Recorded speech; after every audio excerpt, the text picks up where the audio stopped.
आज हम आईपीसी के अंतर्गत अध्याय 7 को देखेंगे, जो सेना, नौसेना और वायुसेना संबंधित अपराधों के विषय में बताता है। धारा 131 विद्रोह का दुष्प्रेरण या किसी सैनिक, नौसैनिक या वायुसैनिक को कर्तव्य से विचलित करने का प्रयत्न करना। धारा 131 हमें यह बताती है कि अगर कोई व्यक्ति सैनिक, नौसैनिक या वायुसैनिक है, उसको उसके कर्तव्य से उसके सेना में है और कोई व्यक्ति उसे भड़काता है, उसे कहता है कि वह काम छोड़ के चला जाए, उसके कर्तव्य से उसे भटकाता है, उसे विचलित करता है,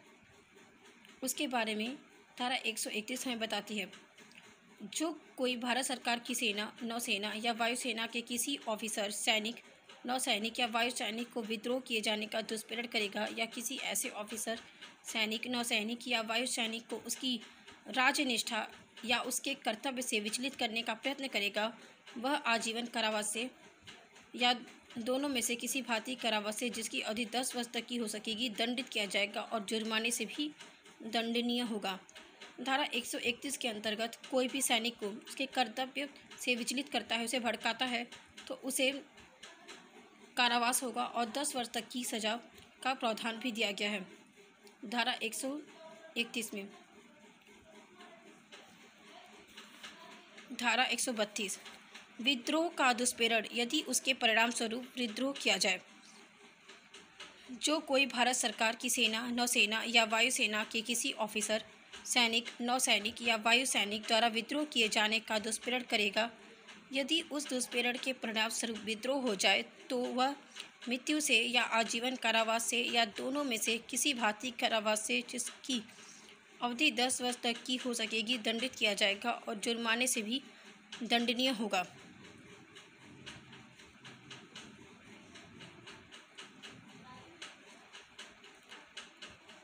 अगर कोई व्यक्ति किसी को भड़काता है और उसके भड़काने से विद्रोह की स्थिति उत्पन्न हो जाती है, तो भड़काए हुए व्यक्ति को मृत्यु दंड तक का प्रावधान है और उसे 10 वर्ष तक की सज़ा भी दिया जा सकता है और उस पर जुर्माना भी लिया जा सकता है। धारा 132 के अंतर्गत धारा 133 के अंतर्गत देखते हैं, सैनिक, नौसैनिक या वायुसैनिक द्वारा अपने वरिष्ठ ऑफिसर पर, जबकि वह ऑफिसर अपने पद निष्पादन में हो, हमले का दुष्प्रेरण। जो कोई भारत सरकार की सेना, नौसेना या वायुसेना के किसी ऑफिसर, सैनिक, नौसैनिक या वायुसैनिक द्वारा किसी वरिष्ठ ऑफिस पर, जबकि वह ऑफिसर अपने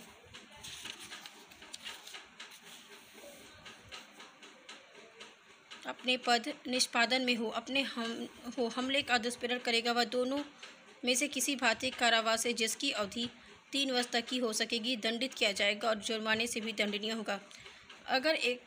133 के अंतर्गत कोई भी व्यक्ति भड़काता है, अपने सीनियर ऑफिसर के विरुद्ध विद्रोह कर देता है, उसके बारे में धारा 133 बताती है। धारा 133 ये कहती है कि अगर कोई भी अपने सीनियर ऑफिसर के ऊपर, अगर वो कार्य में है और किसी भी कार्य का वो निष्पादन कर रहा है और उसके अंतर्गत कोई से भड़काता है, उसके ऊपर उसे विद्रोह कर लेता है,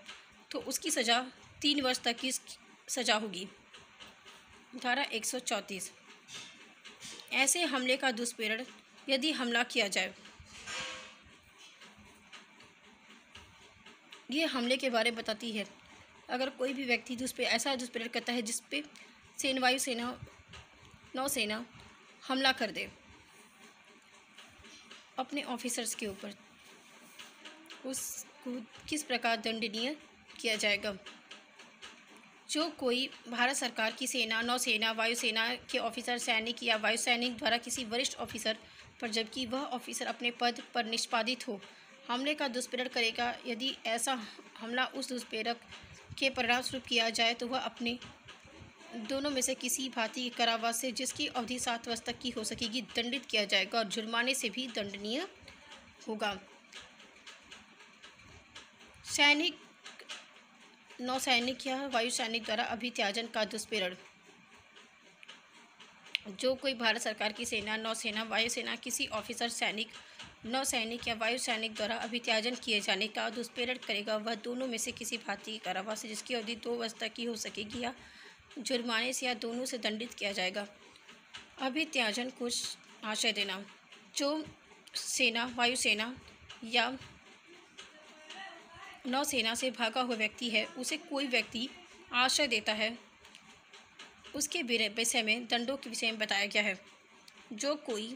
सिवाय तत्संपश्चात तथा अपवादित के यह मानते हुए यह विश्वास करने का कारण रखते हुए कि भारत सरकार की सेना, नौसेना, वायुसेना के किसी ऑफिसर, सैनिक या वायु सैनिक ने अभ्यात्याजन किया है, ऐसे ऑफिसर, सैनिक, नौसैनिक या वायु सैनिक को आश्रय देगा, वह दोनों में से किसी भांति के कारावास जिसकी अवधि 2 वर्ष तक की हो सकेगी या जुर्माने से या दोनों से दंडित किया जाएगा। पर अपवाद है। अपवाद इसका यह है कि इस उपबंध विस्तार उस मामले पर नहीं है जिसमें पत्नी द्वारा अपने पति को आश्रय दिया जाता है। अपवाद के अंतर्गत अपनी पत्नी के ऊपर किसी प्रकार का दंड नहीं दिया जाएगा जो पत्नी अपने पति को आश्रय देती है। मास्टर की उपेक्षा। वाणिज्यिक जलयान में छिपा हुआ अभियोजक। जो अभियोजक जाकर किसी वाणिज्यिक जलयान में जाकर छिप जाता है, उसके दंडों के बारे में बताया गया है। धारा 137 किसी ऐसे वाणिज्यिक जलयान का जिस पर भारत सरकार की सेना, नौसेना या वायुसेना का कोई अभित्याजक छिपा हुआ हो, मास्टर या अभिभार साधक व्यक्ति, यद्यपि वह ऐसे छिपने के संबंध में अनभिज्ञ हो, ऐसे शासित से दंडनीय होगा जो 500 रुपये से अधिक नहीं होगी। यदि उसे ऐसे छिपने का ज्ञान हो सकता था किंतु केवल इस कारण नहीं हुआ कि ऐसे मास्टर या भार साधक व्यक्ति के नाते उसके कर्तव्य में कुछ उपेक्षा हुई या उस जलयान पर अनुशासन का कुछ अभाव था। सैनिक, नौसैनिक या वायु सैनिक द्वारा अभिनीत कार्य का दुष्प्रेरण। जो कोई ऐसा व्यक्ति दुष्प्रेरण करेगा जिसकी वह भारत सरकार की सेना, नौसेना या वायुसेना के किसी ऑफिसर, सैनिक, नौसैनिक या वायु सैनिक द्वारा अधीनता का कार्य जनता हो, अधीनता का ऐसा कार्य दुष्प्रेरक के परिणामस्वरूप किया जाए तो वह दोनों में से किसी भांति कारावास से जिसकी अवधि 6 मास तक की हो सकेगी या जुर्माने से यह दोनों से दंडित किया जाएगा। धारा 140 सैनिक, नौसैनिक या वायु सैनिक द्वारा उपयोग में लाई जाने वाली पोशाक पहनना या टोकन धारण करना। कोई भी व्यक्ति सैनिक या वायु सैनिक का लोगो या उनका पोशाक पहनता है तो उसके विषय में दंड के बारे में बताया गया है 140 के अंतर्गत। जो कोई भारत सरकार की सेना,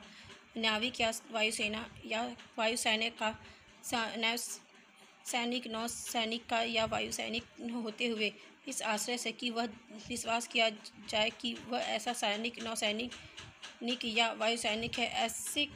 कोई पोशाक पहनेगा या ऐसा टोकन धारण करेगा जो ऐसे सैनिक, नौसैनिक या वायु सैनिक द्वारा उपयोग में लाई जाने वाली पोशाक या टोकन के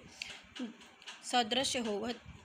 दोनों में से किसी भांति कारावास से जिसकी अवधि